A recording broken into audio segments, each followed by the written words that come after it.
All right, welcome to Cop Talk Live, Changing Cop Culture. I'm Dominic Izzo, retired police officer from out here in the northwest suburbs of Chicago. Welcome to the channel. We do law enforcement reviews. This is a pro law enforcement channel from the eyes of somebody who did the job and as well as a civilian that really loves the profession. But my God, do I hold really garbage cops in contempt. Personally, the last several years have been horrible. And I want to have a part of the solution. I want to be part of the solution when it comes down to changing cop culture. I do not have all the answers, but I have a knack for bringing the conversation to the forefront. That's what I want to do. This is going to be another podcast version we've done in this. I have had the pleasure of having some incredible people join me for podcasts that have discussions about the law enforcement culture, and this is going to be a big one today. LackLuster from YouTube, and it's Attorney Shield. This is awesome. I really appreciate you taking the time out to have this conversation today. Yeah, absolutely. My pleasure. Thanks for having me. Nobody ever asks. It's weird. I don't say no. No, you don't. That blows me away. I literally asked you, and I think it was a day and a half later, 2 days later, you're like, yeah, let's do it. I'm like, all right. You would think that somebody with your reach would have a massive backlog, but for you guys out there, get this guy in your podcast. Let's go. He says yes. It's so funny. So we got to start. Let's have a conversation today. I always like to sit there and give my guest the ability to introduce themselves because I'm going to miss something, right? Give everyone the 30,000 foot view, the 360 degree angle view. Who is LackLuster on YouTube and social media? Okay. Well, I grew up San Fernando Valley. That's Los Angeles County. I had a rough childhood. Who didn't? And I got sent away to a military boarding school. Did really well there. And when I got out, I had my first interaction with the LAPD. I'd gotten out in 11th grade. Whew. I didn't think I was going to bring up this story, but here we go. I don't know if this has ever been told on YouTube, so you might be getting an exclusive. I can't remember if I've told it before. I don't think I have. So I get out. It's 11th grade, middle of the second or the last semester in the 11th grade, and I'm sitting in my Spanish class, and two plainclothes detectives walk in, and they ask my teacher, "Do you have Dale Hiller?" Well, yeah, that's me. And so they take me and put me up against the wall, handcuff me. They cut my bag off, and put me in the back of this little 2-door white, civilian vehicle, no lights or anything. And so I'm a little nervous, like, okay, they sound like cops. The teacher's cool with them. But they're in plain clothes. They're in this regular car, and they take me down to Van Nuys, just like 20-minute drive across the valley. And during that drive, they're like, "Do you know why you're here or why we're taking you in?" No, I have no idea. And they're like, "Oh, you must have been frying that day," like referring to acid or something. And I'm like, I have no idea what these people are talking about. And they allege that I had sold an undercover narc who had been posing as a student at our school a bag of marijuana. And I didn't. I'd never sold anything like that in my life. And it took about 7 months. I was finally released. My case was dismissed. It went all the way up to trial, actually. And I had a public defender. Public defender retired, got a new public defender. And this guy, the second public defender, I don't know if it was because he was new, but he actually did some work, had a private investigator go and run this course at my school because the probable cause affidavit had said that I sold this narc, that marijuana outside off campus, like around the corner a little bit from the high school. In between first and second period, there's like a 6-minute passing period so you can get from one class to the other. And in order to get to that second period, you had to go up a flight of stairs, across a parking lot, and then up another 3 flights of stairs. And it's a pretty big trek to get to your second period on time. And Mrs. Strickland, she was my English teacher for second period. She was very strict about attendance. If you were standing next to your desk, you were late. And she had me marked down as on time and present. So he had a private investigator run that whole course. He had to jump 2 chain link fences. They were like the 18-foot tall chain link fences around high schools. Jump 2 of those, meet some random narc I'd never met before, decide I'm going to sell you some narcotics, jump back over the fences because now I'm not going to leave school for some reason, and then run up all those stairs across the parking lot and everything and be in my seat. And so that's pretty much what got me off, even though I was innocent. They wanted me to take deals. I was going to be on, who knows what would have happened if they would have actually gone to trial on it. But that was my first like decent interaction with LAPD. From there, I had no idea what to do with my life. I was going to college for a little while, not for anything particular, and ended up joining the army. And that was something I didn't plan on doing. I figured the military school was kind of enough, and uh, but life kind of was stagnant for me. It wasn't really going anywhere, so I eventually decided, okay, maybe that'll, I don't know, thrust my career into some direction, and I'll be able to run with that. And went to, let's see, I was a medic for First Infantry.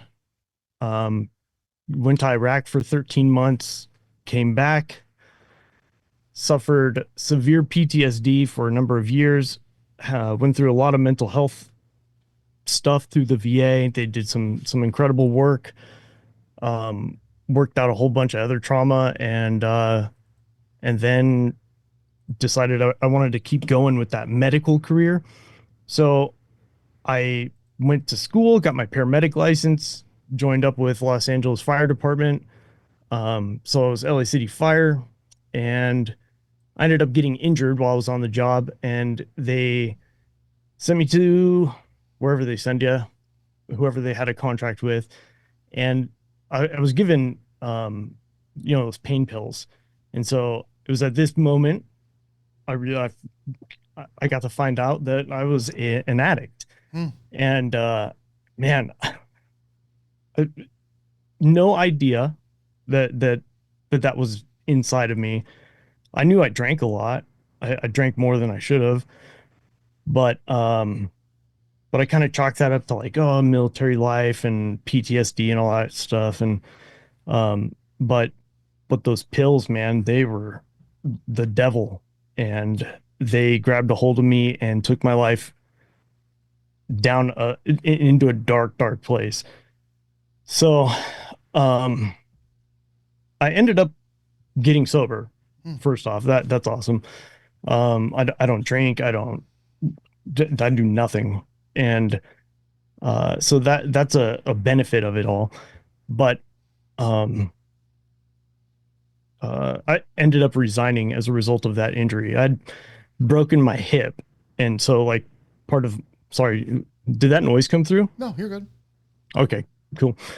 Um, I ended up breaking my hip, and part of my pelvis and femur were broken, and I had to go through some surgeries and stuff. So they gave me some really good stuff.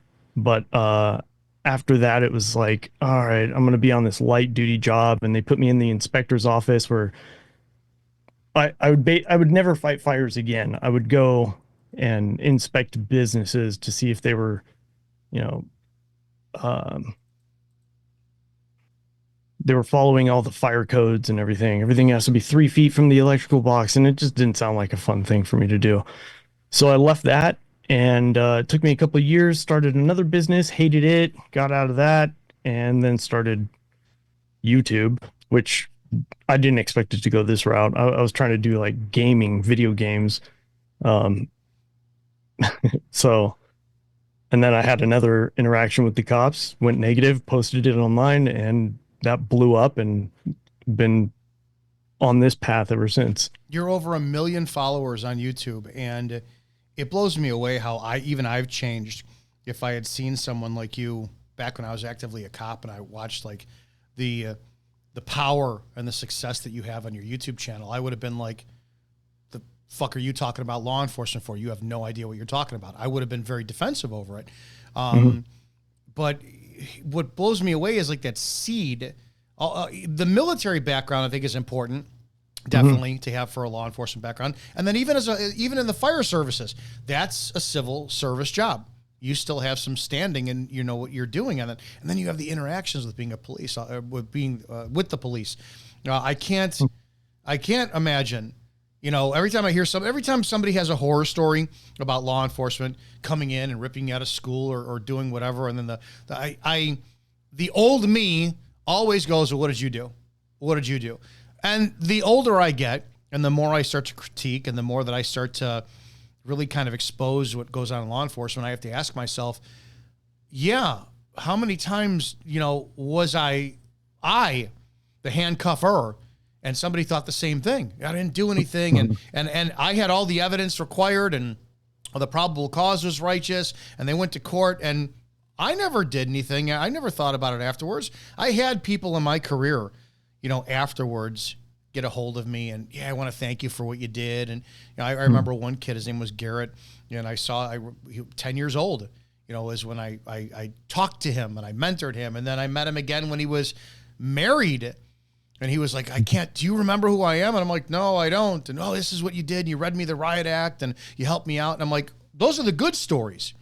Yeah. But I have to remember, what was the perception like at the time where I put my cuffs on somebody? They're like, I didn't do this. And I had the evidence. I didn't care. I was just doing my job. So I always wonder what that does to people. And you're in a position where now the more powerful voices to people who are doing this, it's making a difference. Mhm. You got started on this. Was it an instant overnight blowing up of support, or was there a trial and error period where you're like, man, I shouldn't be doing this police content? Did you have a strong bias? Did you have a certain way you were going? What was the path to go from Dale into becoming LackLuster? What was that like? No, that's a good question. That's interesting because with that history of military, fire department, everything else, I was essentially deeply rooted into the the mechanism of the state. I was part of the machine, and I would defend it just like anybody else. If you go look at what are some of those police activity and Midwest and all that. Um, Fuck around and find out and all this stuff. And like, I had no clue, no idea what I was talking about.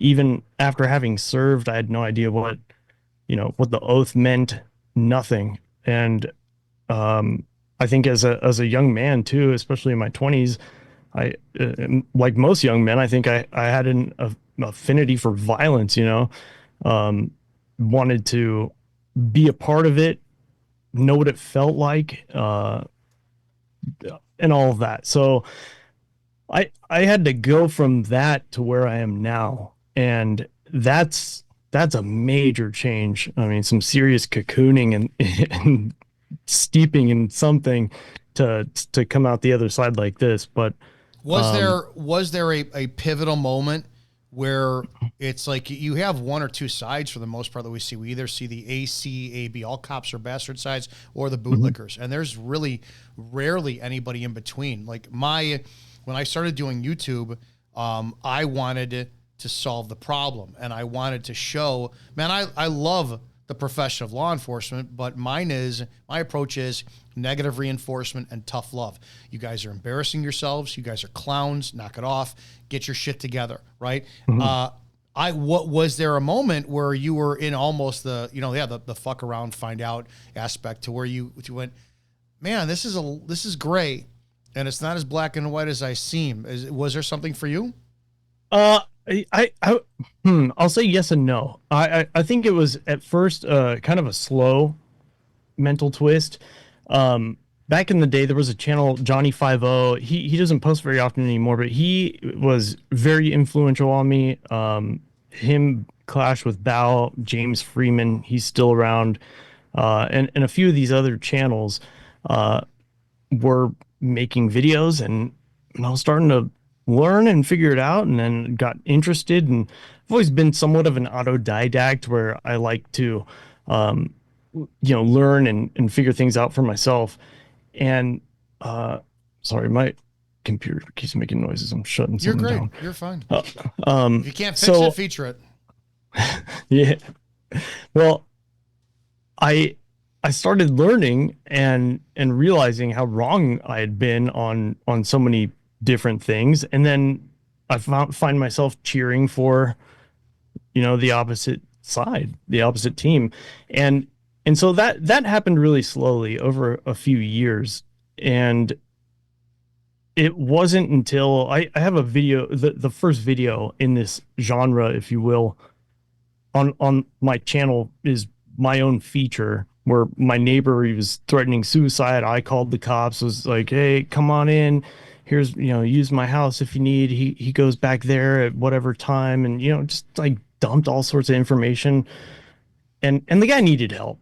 I I don't know if calling cops probably wasn't the greatest thing for me to do in the moment, but I'll never know any other way.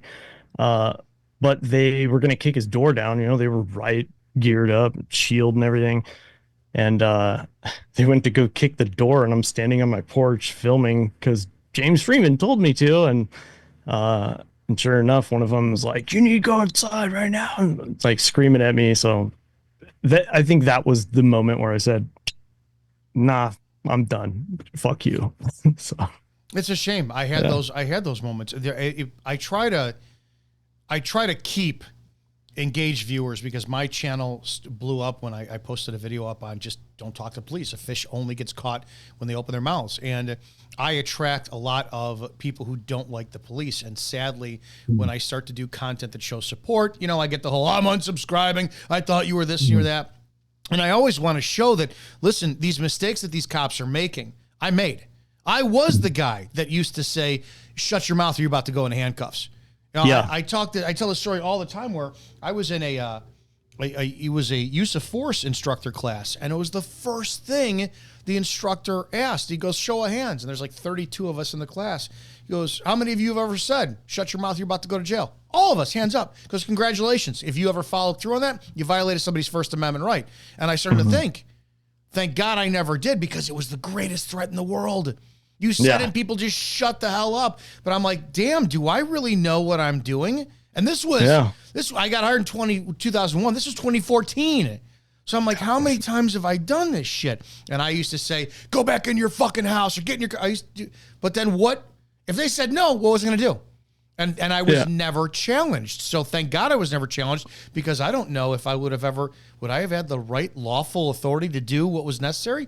It blows me away that I didn't understand the saying, when you're a hammer, everything looks like a nail, Oh yeah. Yeah. until I left law enforcement. And I was like, oh my God.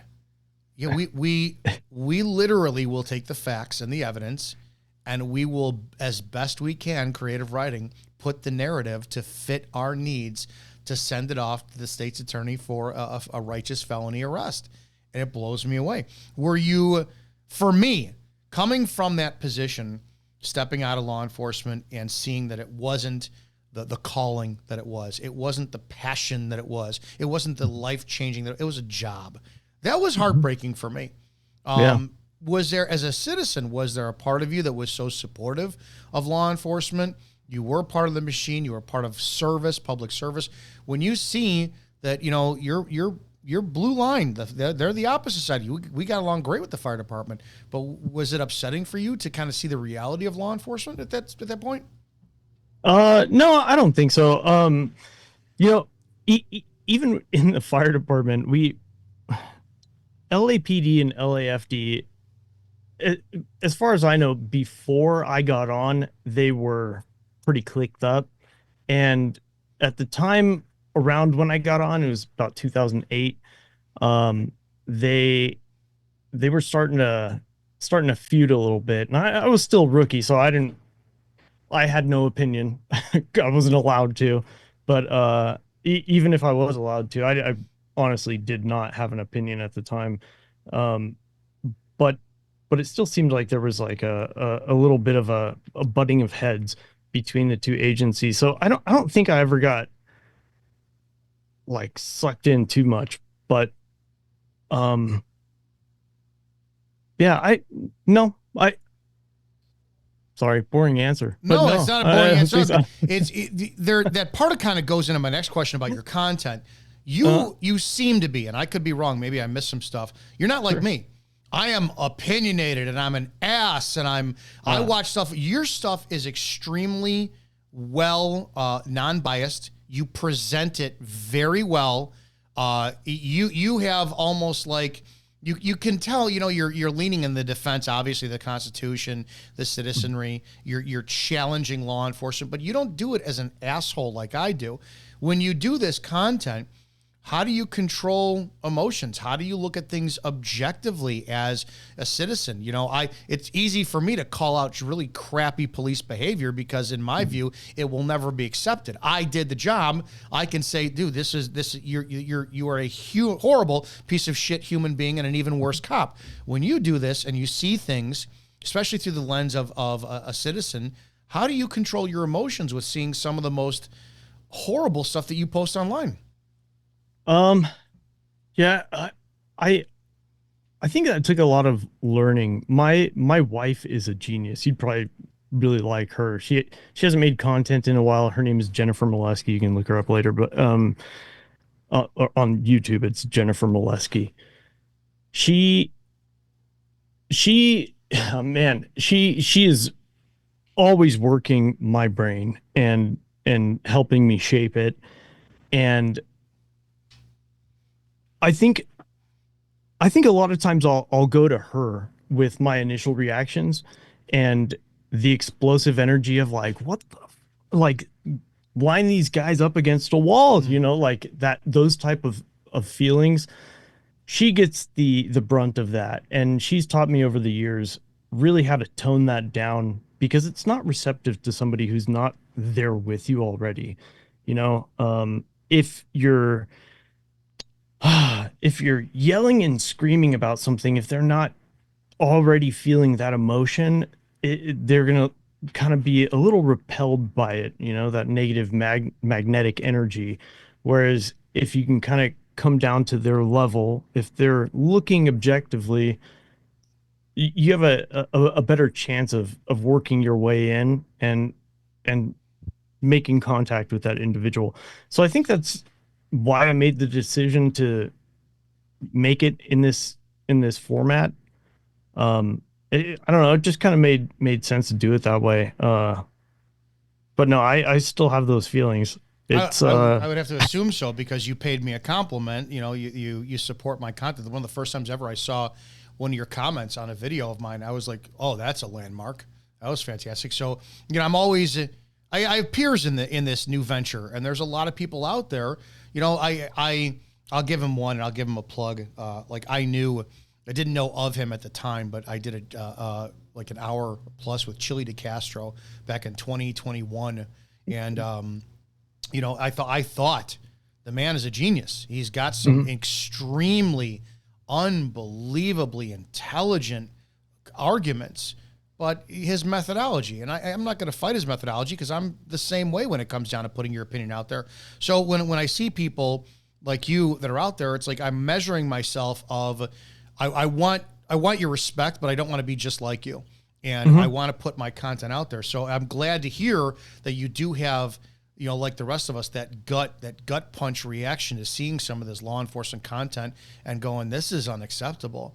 Yeah, it takes all different types. Have you ever seen Clash with Bao? I don't think I have.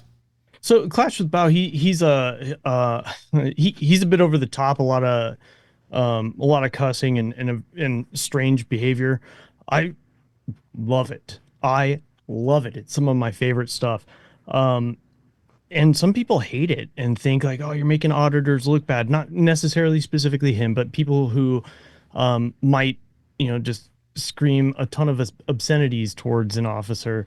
Oh, you're making auditors look bad. You're hurting the movement and all this stuff. And I kind of disagree that in a few ways. Number one, you need to pull in as many people as possible to learn this because it's so important that something changes.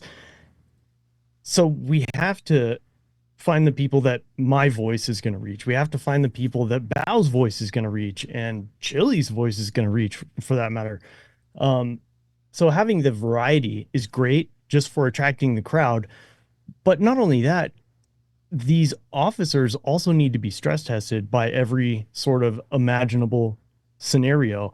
I know that training isn't necessarily always like sterile, but the drill tower or whatever, the police academy isn't the same as the street, and no matter how they try to mimic something in the academy, it's not going to be the same. Things are going to be so much weirder in the real world. And so to have that, like, wide variety of weirdos with cameras, I think it's a great thing. Yeah, we didn't have it when I was on. We had Nextels. Those were our phones, right? The Yeah. chirping things. And we didn't have the iPhones and all that stuff. And it wasn't even, I left and we had iPhones, but nobody was doing this. Nobody was coming up and recording. And even if they were, it was never, the only time I ever had anybody film me on a traffic stop was we had 4 gang members out. We ran some really, quick detail, got 4 gang members out, and guy was recording me on the parking lot, on the side of the road, and he was maybe 10 feet from me. And I said, hey, do me a favor. You're good to film? Just stay right there. All good. Film all you want. And that was it. That was it. And when I watch these cops, I can't believe how flustered they get. I can't believe that they don't have clear barriers. Like one video I saw with Chili where he got arrested over was the unclear instruction from the cop, move back. Yeah. Well, what does that mean? Yeah. How about say, hey, do you see that? And then pick a landmark. Do you see that light? Do you see that car? Stand there, film all you want. What blows me away is what First Amendment auditors have done is they've exposed the egos of police in a way that we always knew that we're there. You have the POP pissing off the police ticket. I pull you over, you give me attitude, and now I'm going to write you 12 tickets, which is completely a violation of their First Amendment. Yeah. And I never fell victim to that. I was very proud because I became a cop at 26. So I knew what it was like to struggle to pay my bills, struggle in the real world. So I never wanted to punish people. It was never my thing. I never got off on it. But the amount of cops out there who had no problem admitting that, now you're seeing it's manifesting in the pride where I can stand with a phone. You are actively looking for a reason to arrest me. You're waiting for, my shoe to become untied so you can say, oh, officer safety, I'm going to put you in handcuffs so you don't trip and fall and smash your head on the sidewalk, and I can articulate it that. These First Amendment auditors, I think, are some of the most brilliant things out there. But again, if this was back when I was a cop, I would have probably gone, this is bullshit. But now that I'm out, I'm like, oh, man, I wish I was on and they did this. This would have been a cakewalk. I would have had no problem with them. And I imagine, like, if you had any sort of personality outside of, like, I wear a badge, if you were any deeper or in, your expanded dimensions further than just that, you'd be able to either A, just fucking ignore them, or B, have fun with it, dude. You're on camera. People are maybe going to see this online. Why not show some personality and be funny or whatever, anything but whatever the fuck they're doing. There's a weird balance because we have this position to where the police don't know how to handle it. And there's some aspects where they do put things in harm's way. And this is where my audience doesn't like it because I'll say things like, well, the First Amendment auditors are essential, and they are. And they're doing some incredible work. They're pressure testing the cops the exact way they need to. But I don't like how close cops get people get. It is an officer safety issue. I don't care if it's 99 auditors or 99 people out there get within arm's length of a cop. Great, there is that 1% of that one person is going to take a swing. They may, nobody has weapons on them, but then you go online and you see like the iPhones that are actually knives or 22 caliber pistols. And I'm like, I don't care the improbability of this happening. The one probability of this happening, the 0.001% is enough for me to say, hey, a little bit of spatial awareness. But we have our cops who, you'll see them at like protests. These people will get a fraction of an inch nose to nose. And I'm like, this is the problem. This is where you guys don't know your job because you're not confident enough in the law to literally, you can 100% put your hands on someone, march them back and say, stay here. But they've been conditioned and terrified to think, don't touch me. You can't touch me. Yes, I can. Yes, I can. I can 100% move you out of the way for my safety. You're not under arrest. You're not being detained. I'm not assaulting or battering you. Stay there. Awesome. Have a great day. Film me from here. But we have cops who do not know their job. And I have to wonder, is there a limit in your mind, or is there a point where you will say, all right, some First Amendment auditors, they have gone too far, or they have pushed it too far? I haven't seen anyone yet. I don't care about the language. I don't care about the instigation. I don't care about any of that. That's moot to me. But do you see any of them moving in a way that could hurt law enforcement? I don't know. That's a tough one. I mean, my instinct is to say no, which usually tells me I'm probably wrong. But off the top of my head, I can't really think of anything. It, you know, the do you know Direct D? I have seen his stuff. Yeah, I was just watching. He had a compilation he put up the other day, and one of the first videos on it is actually a he was on scene of an interaction, and one of the officers walked up to him and said, "Move back, move back, move back," and then put his hands on him and moved him back.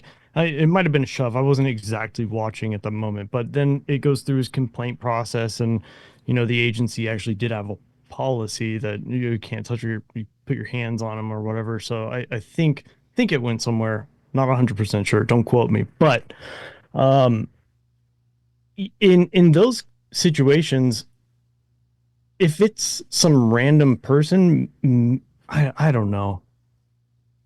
Dominic, I have no idea how to answer this question. I think it actually, I think it'll continue to do good. Here's why. If, and this is where they don't, this is where if there's a policy that you can't put hands on somebody, I'm going to tell you flat out, then they're giving, and the First Amendment auditor wants to push that issue. It will result in an arrest. If it's lawful arrest, which I hope to God it is, I don't know what it could be for, then that's great. But they're going to be, the cop is going to be creative for a reason on that. What I think it does is that pressuring puts the cops to start actually playing in their minds. Do I really know what I'm doing? It's like, at what point I would have no problem. If you got a complaint, what'd you move this guy back for? Sarge, the guy is 2 inches from my face. This is a crime scene. I cannot back up. So I'm at a position where he is refusing to obey my commands to back up. Well, now that becomes obstruction, but what's he just doing? Standing there? So it is so petty and a non-value of both the cop and the First Amendmenters' time, because it's like, dude, I don't want to waste my time with some dumbass obstructing a peace officer arrest, but you're putting me in that position. And it's like, and then you get the First Amendment crowd. Well, it's not against the law. It's like, well, if the lawful command is there, it ultimately falls back on that. Do you know whether or not the command you're giving is lawful? So I think that the more pressure the First Amendment, it's kind of like that Bugs Bunny, so Yosemite Sam, I dare you to cross this line. Yeah. And I think that's what it's going to keep doing until we get to a point where the cops go, okay, I am 100% confident in my lawful authority, backed by law, and I could do this. Whether they're right or wrong, yeah. And that's what needs to happen. And that's the good part about the First Amendment movement. It's pressure testing it to that. The bad part about the First Amendment movement is the need for them. I can't believe we're in 2025 and they're still showing people out there who have cops who have no idea what the First Amendment is, and they just push the limits of what they could do really, really horribly. That's a problem I have. Man, I thought it was just the new guys too for a while. Like I figured there'd be I figured I'd have like a 4-year span of being able to do this until people started learning, because it was starting to really expand by the time I got into it. And I figured, okay, the older guys are gonna, the salty dudes are gonna figure it out, and they're gonna start teaching the young new guys, and it's just not happening. Nobody's teaching the new guys. It's like they're doing I don't know if they're just not experiencing it during their probationary periods or what, but they're I think they're it, too busy on TikTok doing dancing yeah, and lip right. syncing routine. Yeah. You're seasoned. You've been in this profession. What are your views on this new generation of police officers who are now more social media savvy than ever? When it was, I'll never forget what it was. We had a case up in my town. Well, that we investigated. It was the GI Joe Glenowitz case, and we had a Fox Lake police lieutenant who was killed by three people in this giant manhunt ensued, and it turned out to be complete BS and all this crap. And during that time, I, for the first time, filmed a video, and I put it up on a Facebook page. Next thing I know, I got 5,000 views, then 50,000 views. Then this was before the shadow banning on Facebook, and I Yeah. had like 1 million views, and it was played. It was my video, which was titled "What It Really Means When You Thank a Police Officer." It went viral for the first time. Then I got this attention, and it was me, and it was Mike the cop, and Officer Daniels, and Tommy Norman, and that was back then. And then all of a sudden we saw this curve. Nuh-uh, can't do anything on uniform. Here's a policy created. Yeah. You can't even wear a hat that generically says police on there, and it was taken away from us really big. But now it's you the it's an epidemic of children who are in their squad cars clowning around, embarrassing themselves. I think it's one of the worst things in the world for the profession. If you have a counter to that, or if maybe there's something that you like it because it humanizes them, I don't know. But do you see this as a problem with law enforcement? I don't know. I guess I don't truly care one way or another. I I I could see if I was leadership in a department being okay with it on one end, saying, okay, reach the hearts and minds, knowing that you're only going to reach the ones who really care anyway. Um, but but then you do get some backlash from the ones that say some pretty nasty, egregious things. Like, is that one woman is like, I'm allowed to speed, you're Yep. not, and all like Yep. whatever. I don't know. So, some of them are ridiculous, but I I I think sometimes the only time I have a hard time swallowing it is knowing that it's being done on our dime. You know, that's and we don't get a say in any of it. No, and you should. It blows me away too that you give them enough rope, they're going to hang themselves. It's there was a cop. I think he's from Southern Illinois, and I did a video on him, and he had this like 200,000 people following him on TikTok, and he goes, "Yeah, let me tell you what I love doing. And I love people in the morning. They're speeding to work, and I zip up behind them, and then I break Oh, away, and I'm like, yeah, what?" just to make you feel nervous. Right, but here's the deal, and I said this on this. I'm like, dumbass. I used to love that was my thing to do on midnights to slow you down, so I wouldn't have to pull you over. Because I didn't want to get out of the car at February, 2 o'clock in the morning, Yeah. and it's freezing outside. So I would flip a U-turn, speed up behind you, follow you for a mile, get you to slow down, and go away. And Yeah. I loved every second of it. It was power. I could do that. But to have these kids, but I would never openly brag about that, right? It was Yeah. also like in roll call. We saw some horrible shit. We saw dead kids. We saw beaten women. We saw people shot and stabbed, car accident deaths. And to deal with it, yeah, we joked around about it a lot in roll call, where we were safe, where we didn't know, where we knew nobody was recording, where we could get it out of our system, and then we were professionals on the street. Is there a expectation from the public for your police to be professionals still, or is that out the window? And now all of a sudden we want more humanizing the badge, and we want these people to be fun and just one of us. And what's the level of expectation for your police to be professional and still do their job? Yeah, I think the professionalism part is probably the easiest way to win. I think I don't know. I think they need a ton of training first and foremost, more than just your mandatory CEs and and the fundamentals too, like the real easy stuff. When most officers can't answer, you know, five aspects of the First Amendment, it, I don't know.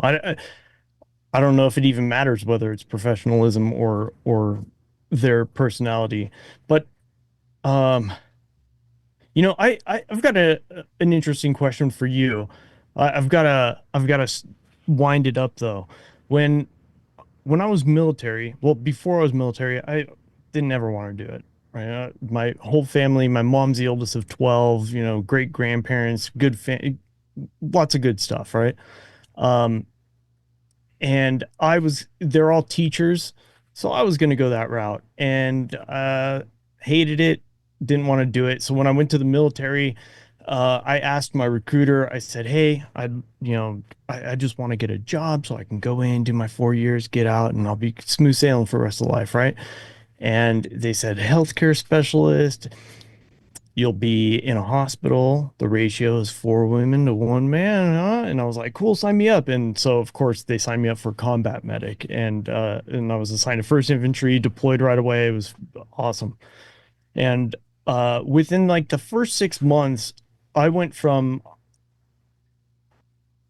barely even wanting to join the military to I want to know what it's like to be in combat and to be hardcore and do all the things and kick doors and all this stuff. And I know that there's that same mindset in the police force. Yep. And when I got back, I part of the whole PTSD and like rewiring my brain was getting that gunk out that I had been brainwashed essentially into wanting to understand what it's like to be violent and shoot and all that stuff. Do you think that's is that a typical problem with some of the younger guys in law It's a enforcement? fucking epidemic.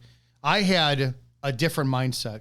I had short man's disease going into high school. Like I went into high school 5'3", 105 pounds, and I wrestled. And I started wrestling in 1987, 88, and found out I was really good at it. And I had gotten the shit out of my system. And then I went to work in a 4 a.m. bar when I turned 21. And we were in fights every night of the week. And it was, I'll never forget this. It was 1996, and we get in a brawl out in the parking lot. And I had a guy in a front headlock. And the next thing I know, I hear a thud, and his head hits the pavement. And his girlfriend gets him up and scoots him out. And I'm shitting my pants for a week because I'm waiting now for Cook County to come over and put me in handcuffs saying the guy died. He went home. He had a brain aneurysm and died because you cracked his head on the fucking pavement. So when it came down to law enforcement, I'm not a very big man. I'm 5'7". I'm 230 pounds. And I never had I can't wait to get into a fight in my system. I had my presence alone will back you the fuck down. I will stay fit. I will keep myself well groomed. My boots will be polished. My uniform will be tailored. And if I walk down to a call and I just gave you a look and you back down, that to me was an ego feed. That I could walk into a domestic and be 26, 27 years old, and there's two people who are in their 50s arguing in their home, and the guy's 6'1", and I just go shoot him a look, and he sits down on the couch, I win. If it got to the point where I had to go hands on you, man, then I guess I'm not as I don't have the authority I think I do. So for me, I'm a guy. I do have a healthy love for violence when it comes down to it, very necessarily. And what I couldn't believe was, in my 40s, we had new guys on, and he's a great cop now, cop now. But when he first got on, there was a friend of mine. We weren't friends. I couldn't fucking stand him. Who we were all at lunch one day. There's 5 of us sitting in the room, the conference room. We're all in our lunch, and he goes, "Man, I can't wait to get my first fight." And what? Why would you? What is wrong? Don't ever admit that, man. And then lastly, we had a brawl on New Year's Eve, and there was 12 people fighting, and we took half of them to jail. And this girl on a department that bordered mine we're in the Sally Port of the dispatch center, which served as a jail, and she's like, "Man, that was fucking awesome. We kicked ass." And I'm like, "Shut the fuck up. This is recorded. What are you bragging about?" The real reason I had a problem with fighting with law enforcement is we always win. It's unfair. It's not fair. And there's a video from an Illinois cop who ultimately got arrested a couple of years ago, and he was going back and forth with a black man. The guy was about 19 years old, and when I saw this video, it made me sick to my stomach because this Hispanic cop, he had was from Southern Illinois, was mouthing off to this kid. They're going off back and forth. Well, you're this, completely unprofessional. Then he finally says, "Tell you what, let's go. And even if you win, I won't take you to jail." So they start fighting. They start fucking. I know this one. I know exactly what you're talking about. So people online, like Amiri King and I kind of went back and forth in the comment section because he's like, "This is exactly what America needs for cops." I'm like, "You dumb motherfucker. Let me explain why this is the worst thing ever." He had no backup on scene. And this man could have been beating the shit out of this cop. What do you think is going to happen when those other squad cars pull up? They're not going to say two words. They're going to put bullets right in his head. Yeah. The problem with law enforcement is we have a group of men and women who are pussies and they can't fight their way out of a wet paper bag. And their arrogance is there's an automatic edge of them winning any physical confrontation based on who they are alone behind that uniform, because the person they're dealing with, they're hesitating. Even if that person wants to go full out against the police, in their mind they're going, I know I could drop this one. There's going to be 5. So it's an unfair advantage from the beginning that we're giving to overgrown children who think that this is their opportunity to prove themselves by fucking people up. Yes, we have a bad problem with it. I've seen it from, you'd be surprised. The bigger, this has always been my experience. The more fit, the more athletic, the more capable, combatively wise, the quieter the cop was. I have never seen an in shape, well-trained, fit, muscular police officer ever look at somebody and be like, I'm going to fuck you up. It's always been the skinny ones, the fat ones, the ones who are just they're 500 pounds of mouth and 100 pounds of body. Those have always been the ones that are a problem, but that's what we're hiring now.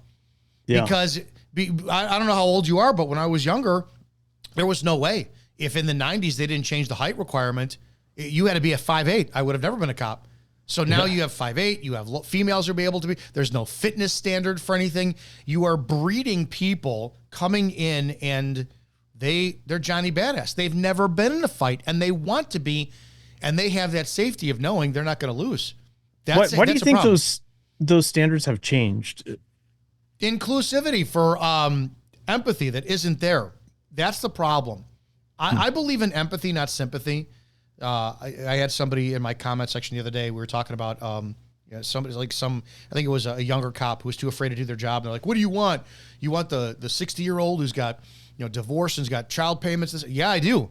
I want that person because probably got a bit more wisdom. Well, when I pull you over because I run your plate and it says the vehicle suspended for emissions violation, and you say, "Officer, I'm broke. I got kids and I got to go back and forth to work and this is my only car." Am I going to be the hard ass to say, "Fuck you, get out of the car. I got to tow your car." Now you got to, with today, you got to pay the village admin fee, $400, the tow fee, got to go to court. You got to miss work. That's the definition of an excessive fines. It was at 14th Amendment, 14th. Yeah. So it's like, I don't enjoy that. That comes with age and wisdom. But when you take 21-year-olds who are out of college with no life experience, what do they know about that? So I think a lot of it has to do with that. And sadly, I think that the lowering of standard requirements, there's something about it. Like there's a horrible picture that I have. When I left my department, they replaced me with 3 kids. And if you look at them, they look like children. And they look like, 2 of them look like Campbell Soup kids, and the female looks like she's in kindergarten. And I don't understand the purpose or the mentality of this, of not wanting to air quote intimidate your public. But I mean, and this is a question I was going to have for you about the militarization of the police. I still think that there is a need to have the more you have the visual fuck around and find out, the less it will be implied. In other words, like I said, with me, I'm going to walk up on scene. And yes, I will command respect. I will treat you with, I don't care if you're a hillbilly with 3 teeth. I'm going to treat you with the most respect possible on the planet because I make money that you pay me. That's how it goes. And there's never an issue at all because yeah, if I fuck around, it's going to be bad. So we just eliminated it all there. I think that when the more insecure person you have, we see it all the time. We see it all the time on these YouTube videos that are coming out where these cops get personal when they arrest people and the force they use. It breeds from massive insecurity. So I don't know why departments don't want, big, very well fit men who can fight and take care of themselves, because they're not going to on the job. They're tired of it. And I don't know why the public has such a problem with the militarization of police, because on one end of it, you're military. Let's not pretend who's more well-trained with firearms and tactics between the two of us. It's going to be you. So if there was training, which there should be, my pistol with 13 rounds in it is not going to compare to your arsenal at home. So we have such a gray area that needs to be addressed too, with both the perception of what would be called command presence and how that bleeds over into the militarization of police. Yeah, man, the militarization thing. Yeah, I might butt heads with you a little bit on that one. Let's define that, because maybe I'm wrong on it. I never saw the reason to wear like the all mollied up vest with 20 magazines on there. I had 2 extra magazines, and thank God in my life, I never fired a bullet on duty at all. I carried 2 pistols on me. One was in a drop holster on my leg. I liked it there better than my hip because it was more comfortable. And I wore a full-size Glock on my left ankle that nobody ever saw. I had a knife on me for seatbelt cut, a baton that collected dust, an OC can that was probably way too expired. I never used it, and a taser. Outside of that, I never went over the edge of, with anything. I wore a tie, for the love of God. I wore a tie on duty. Yeah, I mean, I don't know. I've plate carriers. I've got ballistic helmets, all the fun stuff, all NIJ rated, blah blah blah. I understand the need to have some of that, some of those devices and that equipment.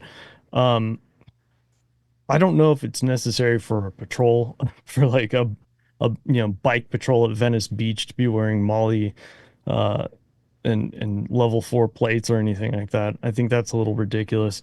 I do like the way that you frame the question though, or at least your answer to the question to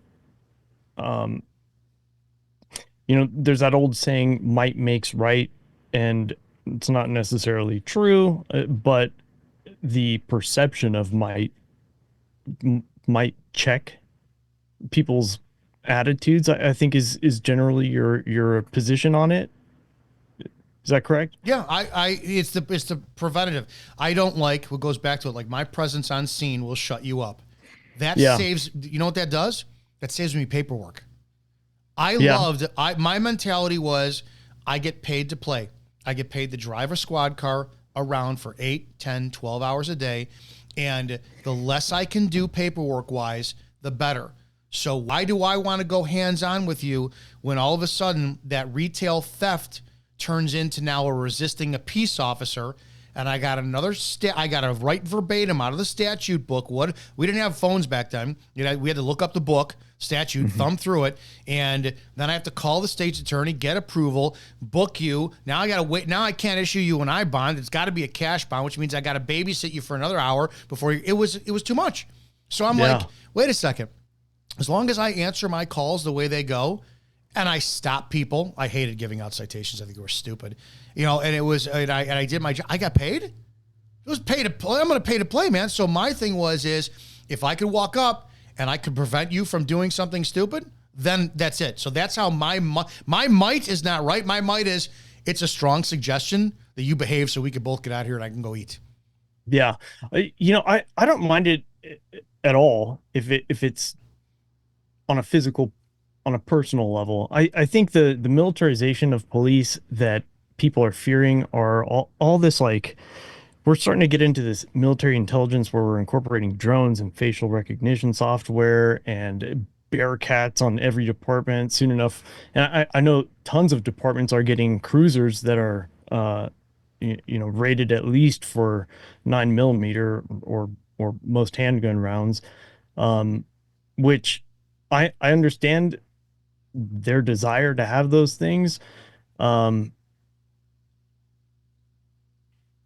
I would say as long as we're not banned from having them too, I see. I agree with you. we're good. I agree with I'm you on okay that. with it. I'm a Second Amendment absolutist. All firearm laws, all gun laws are unconstitutional. Mhm. That's my view. You want a tank? I don't care. This is what I've noticed is in all of my years in law enforcement, I've never been in a gunfight. My deputy chief, who then became a chief, he was in a gunfight 10 years before I got on. It was one of the only ones in the area. So it's like to get those, the vehicles or the squads with the ballistics that will propel. It's like, what's the point? The way that I look at it is a more, and I'll answer my own question when it comes down to the hypocrisy of the militarization of the police is you're going to militarize them, but are you going to train them? That's the big problem, right? So, but if the more of a well-armed society you have, I truly believe it's a well-behaved society. Because the police are going to have rules, but if I'm a citizen and you're armed, maybe I'm not going to mouth off to you because I don't know if you're crazy and you're going to shoot me in a convenience store or something. So Yeah, and vice versa too. If you're a cop, knowing all the citizens out here are armed, they're probably going to behave a little bit more too. And I mean, in light of that, they might try to up armor and arm themselves more with bigger, better, harder attitudes. stuff. But we saw that when the Illinois constitutional conceal and carry passed. What we saw then was, I watched a couple guys in Illinois was the one state that you had to disclose you had a firearm on you on a stop. In other states, you didn't have to say that, but in Illinois, you were lawfully required to do that. And I would watch my part. I thought it was the greatest thing in the world. How awesome is it? You have a citizen who exercises their constitutional right to carry a firearm, and they let officers say, I got a firearm in the car. Awesome, dude! Like right there, I'm like, dude, we're on the same page. I couldn't believe some of my coworkers would treat the people like more. Now you're even more of a criminal. Where is it? Don't reach for it. Just tell me. Blah, blah. I'm gonna be holding on to it for the duration of the stop. And then they would go back to roll call. Do we have the authority to hold on to it for the duration of the stop? It's like, what the fuck is wrong with you? yeah, So why would you? that's the whole. So dumb. Yeah, that's the whole. When you're a hammer, everything looks like a nail. That was a legitimate problem that we had, and I can't imagine how much worse it's gotten since then. But the one problem with all this that I keep coming back to is the more guys like you expose what goes on in the street, and we see that really nothing's being done with it. We both know Sean Reyes from Long Island Laudit. How many times has that guy been arrested? I think he's on 11 now, Right. maybe. And if he's showing it, how many people are getting arrested and they're seeing these unconstitutional arrests, and you have people who clearly they know I've seen the comment section of your videos, and thank God I've got some of the people in my comment section that they're extremely intelligent people who know the Constitution better than I do. Mhm. And I'm like, okay, at what point do those people go, we're not backing down now? We see a clear lawful problem in America with police. We saw it during the lockdowns. Police were not your friend. They were domestic terrorists. We see how they're violating First Amendment.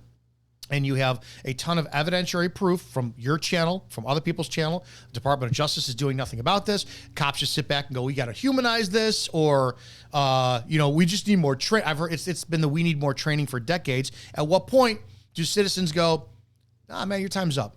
Now we're on the street and we're taking it back. That's something I fear. If it happens, cops deserve it. But I think ultimately your work and other people's works, that might be a reason why it happens. Well, I hope it never comes down to violence, but it only takes what, 3.5%, I think, is the general statistics. Now I'm curious actually. I've always thought like if there was some sort of violent overthrow or like revolution, whatever you want to call it. Um, I know I've always thought the law enforcement side generally, at least 5 years ago, maybe a little more than that, are most often on the right, and they would be the ones with firearms at home and would probably be more likely to join that revolution. Um, you don't think so? No, not at all. And you've seen it all the time. How many of them joined the revolution when those mandates were put in place? I Yeah, did something. This is fair. where I lost hope in law enforcement. This was about 10 years ago. I put a question up on my Facebook. I said, how many of you issue your citations based off of the attitude of the driver and the overwhelming amount of police officers who said, absolutely. It's my job to correct their behavior. Absolutely. What? Is it? No, it's not. Really? No. So I realized how stupid a majority of them were. And then I looked at, and I am a generalist. Like, if people, not all cops, if you dip your toe in the water of corruption, you are now corrupt. I don't care what percentage you say you are. If it's 99% or 1%, it's semantics at that point. You still got dirty. But then we saw the lockdowns, and people were on my page going, oh, you're not a cop anymore. You don't know what it's like to worry about, paying your mortgage and feeding your family. And I went, did you just admit online that you're willing to violate people's constitutional rights? Yes, I think when it comes down to a revolution, that law enforcement, they've proven it, they will choose paycheck and policy as in accordance with what the politician says over we the people. They will 100%. And here's where you're doing it. When you give some child a badge and a gun and give them permission to grow their social media to 500,000 people following me because I'm in my bikini and I'm putting on my lip liner and my augmented tits are hanging out and I could talk about that. You're going to say, pick a side now? Yeah. Your blue check marks that claim they're constitutionalists are going to do the same thing. Social media has really fed into that narcissism, and that's a bad place where we're at. And sadly, not for nothing, I think we all know the answer to this. God forbid there is violence. You know they're not going to win, right? The people are. The people are. Yeah. No, I mean, they generally always do. Yeah, I guess I wasn't factoring in the idea of like which side will have the paycheck. So that's it. That'll be the one. And speaking of paychecks, actually, I wanted to ask you this earlier. James Madison Audits put out a video the other day, and one of the officers said they were going back and forth. He was going to get a ticket, and he said, just give me a ticket. And the cop said, well, I don't care. It's overtime for me. Is that standard across the nation? If they're factoring in while they're writing it to get overtime? Yeah, that's. Well, I mean, I think a lot of cops would probably do that. I know as far as when I was paramedic for LA City, overtime, sometimes it's like mandatory overtime and they call you up and they're like, hey, you have to come in today. But there's other times where it's just not available at all. And it's very difficult to get any overtime. So if you're trying to create hours. Yes, 100%. You work midnights, 11 to 7. And roll call's coming up in 15 minutes. But, man, you got some bills to pay. So you know that the fish in the barrel for pulling over traffic stops were between 3 a.m. and 4 a.m. There's nobody on the road, but people are going to start going to work. And all of a sudden, you piss off Sarge because at 6:40, you call out at 10:38 because you got a vehicle suspended. That's going to be an hour plus. You create your overtime. You enforce the law by pulling somebody over right when it's shift change, so you could stay and do that paperwork and get that extra hour and a half of overtime. Absolutely. See, that's an hour I hadn't even factored into the question yet. But that is interesting. But this guy was saying basically going to, like, if you take the ticket to court and fight it, and he has to appear to testify, is that counted as overtime as well? Yeah, you get court time for that. Court time, yeah. It's insane. Oh yeah, there's a lot of ways people make money. There really are, and that's something that I do on my channel. The best is I try to expose the reality of law enforcement. I want to ask solutions, because from a civilian's point of view, who sees this now, if you had the emperor's staff of power and you could change things, what are some things that you would change in law enforcement to improve the culture that we have? Man, well, I am more of a minarchist than anything, so I think the least state that we could have possible, the better. I'd probably get rid of most law enforcement. I think communities were, well, first off, I don't think we're supposed to live in cities like we do. That's why I got the hell out of there. Um, I think we're supposed to be with like a little band of 100 people, and that's your tribe, and that's it, and fuck everybody else. But it's not going to be like that. So what do we do? Um, man, I'm all for disbanding most of it, letting people police their own communities. I mean, not. Uh,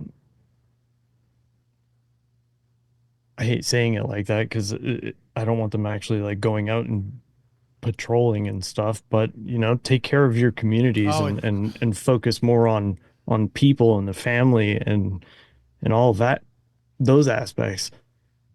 that's a way. That's a way to piss off the police, when you have people that actually care about their community. Yeah. We had a kid, and he loved the police, and he bought an auctioned off a Caprice, and he used to have a scanner, and he was harmless. He was fucking harmless, and he used to ride around on midnights, not illegal. He could drive the streets on midnights, and he used to listen. Yeah. And if he heard a call came out, he would be in the area. Would never impose on the scene, never obstruct anything. You know how often we looked for a reason to pull him over? It's like as many times as we could. And I'll include myself in there, because I would just nod and go, I want to pull over that white Impala or the Caprice. And I was like, all right. It never occurred to me, leave him the fuck alone. What's he doing? Yeah. So it's like a lot of this stuff I didn't realize till I was later on in the career. That's why I didn't make a good cop later on, because I was no longer a company man and a yes boy. So it's horrible. Tell everybody. Well, hold up to answer more of your question real quick. I think breaking up a lot of law enforcement, withering it down to not next to nothing, but pretty much next to nothing, disbanding the unions. I think obviously qualified immunity, Terry v. Ohio, all the fun stuff, rewrite all that stuff, or get rid of it altogether. Mandatory insurance. Yes. Actually, I'd be curious to know what your opinion on insurance policies. You nailed 100%. So I went to the academy for 3 months, had 3 months of training, and then I was on probation for a year. My sister cuts hair. She would Monday through Friday, 8 to 5, every day, no pay for 11 months. She got a license. Has to renew the license every 2 years. My certification was good. My certification was good for 3 years after I left. So when I retired in 2019. My certification was good. It just expired a couple of years ago. So you look at that. Can you imagine? Just like it's a privilege to drive. It's not a right. So you get 3 convicted moving violations, you lose your license. It's suspended. Can you imagine the same? Where if you got 3, and they'd have to be really righteous, but 3 righteous founded criminal complaints, you're gone, but policy violations on you, and you lose your license as a police officer. Yeah. The only problem, great. The only problem with that is, number one, you could do everything the right way with the public, but sadly we have some scumbag police command who would ruin things for cops. And I think, to be honest, that's probably the only hang up right there, is you'd have some great cops on the street, and you'd have command staff the command staff is nothing more than a group of people who now can have power over those who have power, and they take their shit out from their family life and everything else on the patrol officer, and they would find a way to screw that up. But what do you think? What do you think is a solution to that? Because I would agree, command staff is probably a massive problem. I've heard other people talk about it as well. Is there a solution to that? Do we need more command staff, or less, or none, or include the public? I think if unions did their jobs, I'm anti-union, but if unions did their job the right way, including if unions came in with all that money they make and they facilitated an investigation properly and just didn't arbitrarily defend shitty cops, and Every they would cop, go yeah. and they would go, no, you deserve a week off. No, you deserve to be fired. If they did that, you'd have a good buffer between the command staff and the patrol. But I don't think we have that. I've never seen a union that does shit. They defend crappy cops, and the ones who do defending, they don't. So no, that's a huge thing. But I agree with you. Qualified immunity, the licensing versus certification, insurance, 100%. Insurance is 100%. That Terry versus Ohio, the Terry stops and whatnot, it's abused. I'm going to patch down for officer safety, and it's supposed to be. I have to have.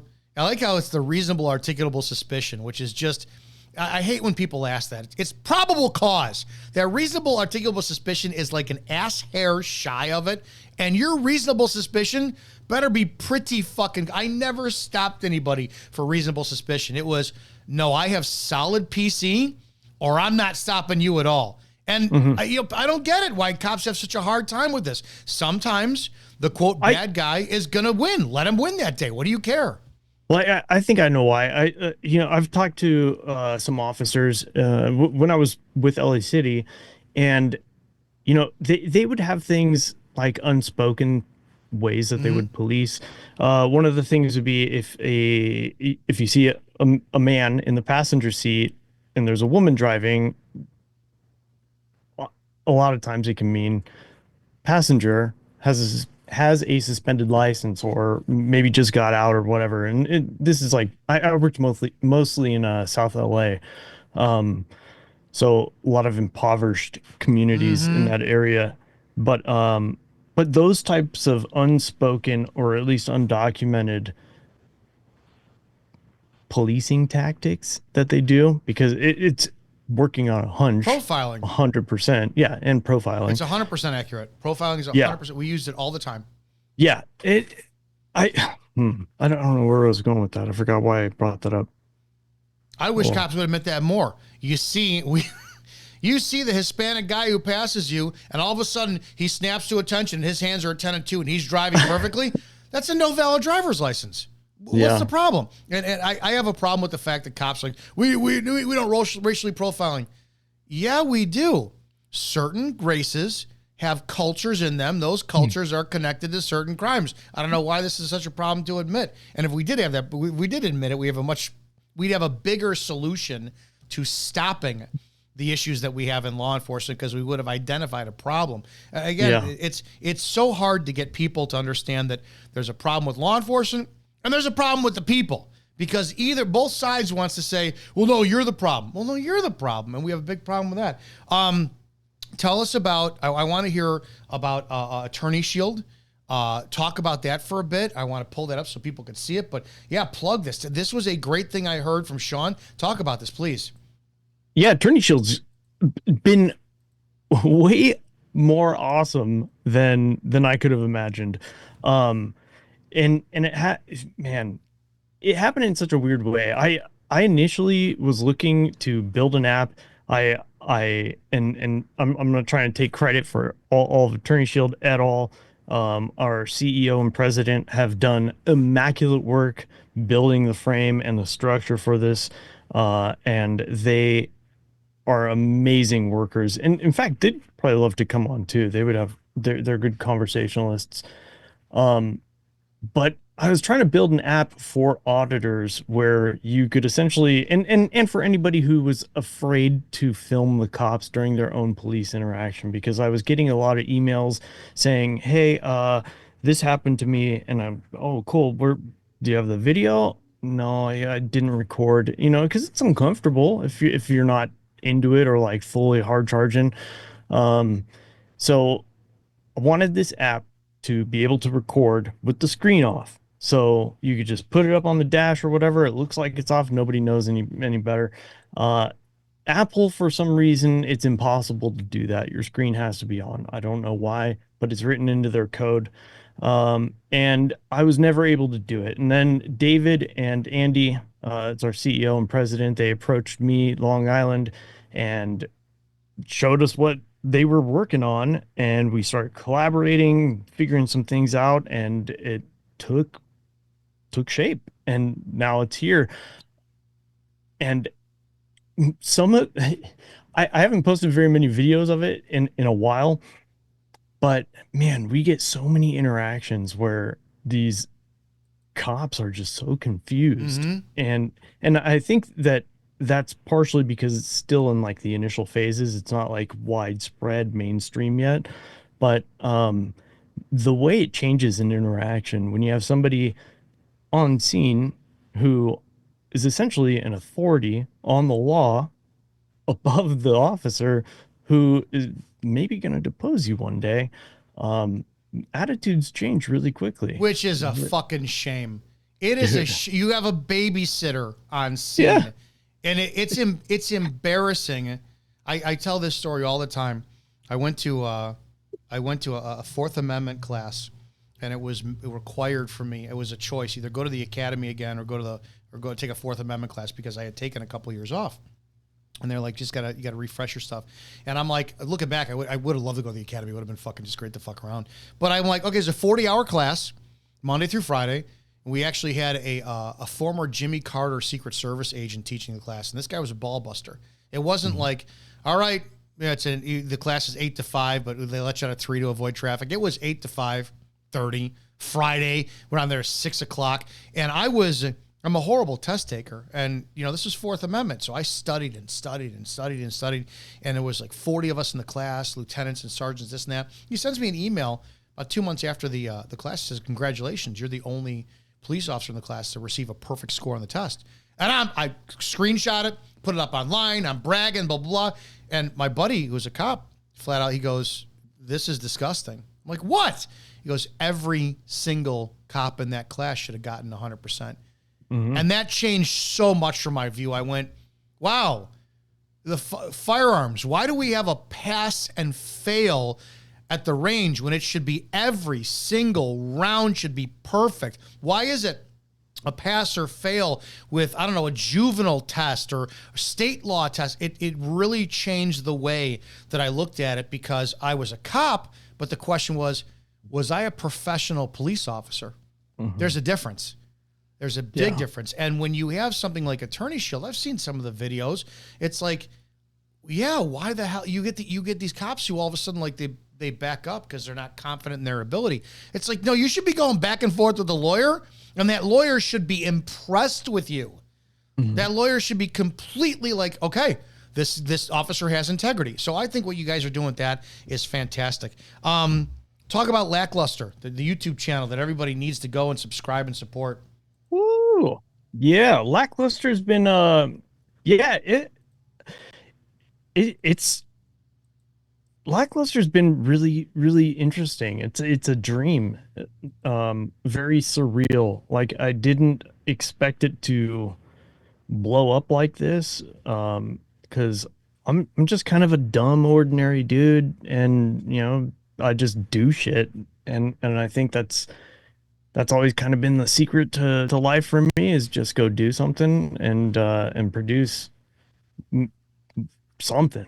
And and it's changed my whole life. I mean, I've met tons of really amazing people. It's helped shape my brain. It helps me um, learn where I'm weak.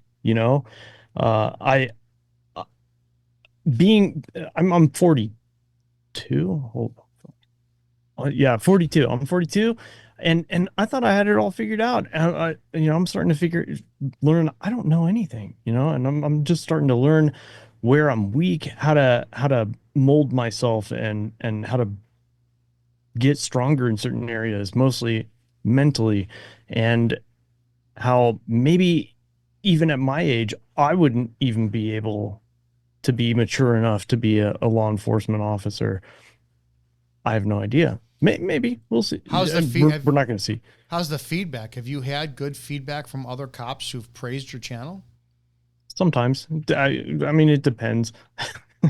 I have some law enforcement friends, um, from pre-lackluster, even from post-lackluster. Uh, but but yeah, otherwise the channel's been great. I I wake up wanting to do it, and I think that's another part of the secret to life is go do something and make it what you love Yeah, and over you'll a keep doing it. thousand videos. Your content is very, very well produced and thought up and researched and put together. 1.32 million subscribers. It's fantastic. It's wild. If you could change anything, again, I want to go back to this for a second. I want to close this out with a solution. What do you feel is imperative between the police and the public they serve to are improving the relationship between two of them? Man, the one thing I'd have to flip a coin on it and it would have to be somewhere. No, I think I would lean towards unions, getting rid of the unions. I think that's probably the biggest issue. I you cut the money off and it'd be a lot easier to control. And I think people tend to forget police are the fucking government. Mm. And the government is supposed to fear the people, not the other way around. And at the moment, they have all of the control, they have all the power from, and not just them, but all the shitbags above them, the lawyers, the prosecution, the the courts, all the judges going through the state, federal, everything. And those are the real bad guys too, by the Mm. way. The law enforcement are just the most conspicuous. That's why they get talked about and shared so much on social media. But the real enemies above them. Um, but I think if you cut that money off, I think we'd probably start to see some real change. Uh, but I could be way off. No, I don't think you're off. I think it's a fantastic start, and it does blow me away when people have no idea how powerful judges are. They're Mhm. they're invincible. Yeah. They're untouchable.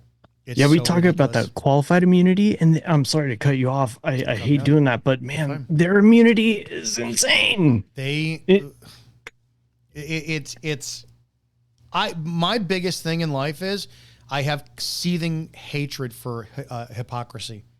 I like I drink maybe once every 2 years, and I can't stand how many cops I know throughout the years who are drunk drivers yeah. with their pistols on them, and they have no problem. Just that's where I'll get stopped, professional courtesy. I think that they are the worst human beings on the planet. Are cops who drink and drive. They're just Mhm. there's no redeeming qualities in them as a human being. And you have our judges who they can do whatever the fuck they want, and they impose their will via sentences on people they want with based off of the testimony of cops. It's a horrible. Yeah. It's the best system in the world, but it's so broken. It's ridiculous. Mhm. Yeah, Dale, I can't thank you enough for your time. I could keep going another hour, but I want to be respectful of your time. I definitely want to have you back on in the future. LackLuster. Absolutely. I'm going to pull this up again for everyone to see. This is LackLuster, the YouTube channel. I have so much value in this channel. I think that you guys should go and check it out yourself for some fantastic, truly unbiased education. You're going to get a very well thought, even toned. It's not like me yelling and screaming at the friggin' microphone for stuff. And then Attorney Shield, attorney-shield.com, attorney-shield.com. I think this is a phenomenal, phenomenal tool that at the very least, yes, what it does is it puts cops on the best behavior. And that's sad that we need that, because they say nonstop, we hold ourselves to a higher standard. Yeah, well, until you get Attorney Shield on the phone, then all of a sudden you're holding yourself to a higher standard than that. So it's ridiculous. Mhm. Yeah, LackLuster on YouTube, attorney-shield.com. I can't thank you enough for your time, Dale. I appreciate this. I look forward to having you on again. Guys, don't forget to join us Wednesday nights, 9 p.m. Eastern. We do body camera footage review, law enforcement footage review, open up the phones for you. You guys can call in and voice your opinions. Again, if you agree with me, disagree with me, awesome. Stay the fight. Stay in there. Disagree with me all you want in the comment section. Call up. You've heard I take dissenting conversation very well. They're great. I love to have fun with it. But I can't change cop culture. The only thing I could do is bring up conversations, and hopefully we can together. You guys have a great damn night. Be safe out there, and I'll see you in the next video. Thanks, Dominic.